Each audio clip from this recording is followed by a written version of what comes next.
Good day, good day. It's God Says Ministries, the House of Fire, and I'm Prophet Tavis. So we're in Uganda. I'm having a rest day today from all the sun, and Pastor Grace and Mama Vicky have gone out somewhere to do something. They're just on the move all day long, from 8 o'clock in the morning until midnight, sometimes the next day. They're just moving and moving. But I've got with me Samuel, and Samuel has sort of been adopted into the family here. I believe Samuel comes from a poor family that Pastor Grace found him there and said to the parents, "Come, we'll put him through school." So maybe I was willing Samuel to say a few things here about his testimony, where you come from. I come from a poor family. My parents never had money to pay for me school fees, so I have to sit down at home. I have to do works at home without studying. But Daddy Grace came and he picked me at our home, told my parents that I'm going to pay for this boy's school fees. So he told them that he will take me to school to study until university. Now I'm studying for my people, that is school in Kayabwede and PG. Yeah, thank you. So that's just one of the children that Pastor Grace is putting through school here. And I have been coming here, 9 years was the first time I came here, 2016. And I met this young man over here in 2019 when he was a lot younger then. And I only heard his testimony now. This time around, Mama Vicky told me about that this young man over here was from a poor family and they couldn't afford to send him to school. So he was out of school for how long? What age did you go to school, start school? I was 9 years. 9 years he started school. Yeah. Only. So he's behind the guys that are the same age as him at the moment. But at the end of the day, he gets an education and he gets to go to university no matter what age he is. Pastor is taking him through to university. And so he had to catch up at 9 everything that he didn't know. But Pastor has put a lot of children. I mean, I've met so many children here in Uganda that Pastor has put through. I mean, some of them are pastors, some of them are doctors now, some of them are accountants now. And I met them when they were still at school in 2016. And so this is what Pastor does. He puts a generation after generation through school. And they started the orphanage in school, I think it was 2009 or 2010. And now they just started with tents on a piece of land that they bought. And the tents grew into buildings, and the buildings grew into bigger buildings. And they call it Christ City. And the area in Kayabwe where they were, there was actually more witchcraft than anything else. Witches that were coming together in actual ground that the school is on now. And that's where they did the worship in the ground, witchcraft and worship to the devil there on the ground.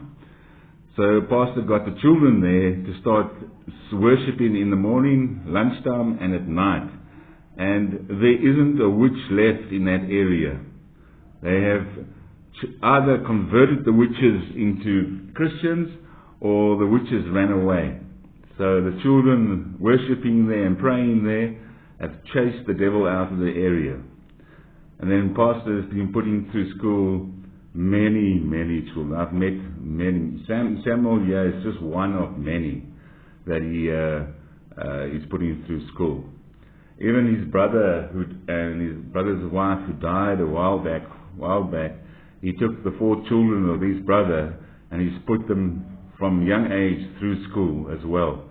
And all of them are either become pastors or they're pastors and electricians or whatever they studied. So they do both of them. So this is where I come to Uganda, is where youngsters like this can get an education, and we can spread it around the world, just to show how one man's faithfulness has put, I can count at least 400 children through school.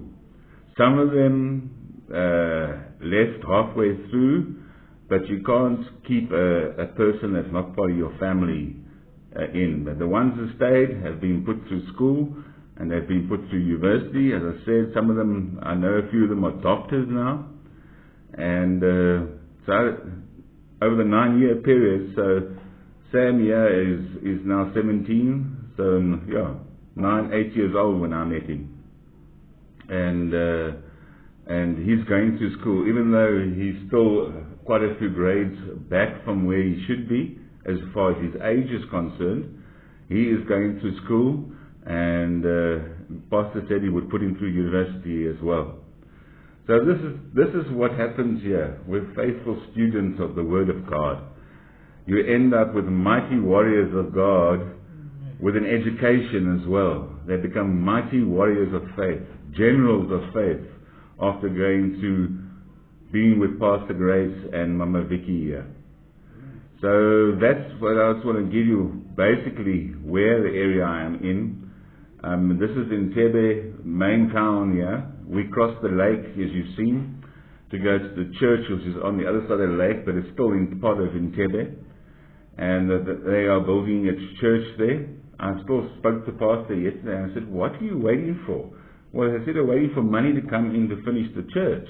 I said, you're obviously waiting for a big amount because you want to still do concrete. You haven't finished the concrete pillars and anything there. I said, but the pillars that you finished, start closing them up with bricks. You know, you get a 500,000 shillings or you get 1 million shillings in, start closing the bottom up. And then by the time you close that up and a big amount comes in, you can do the concrete.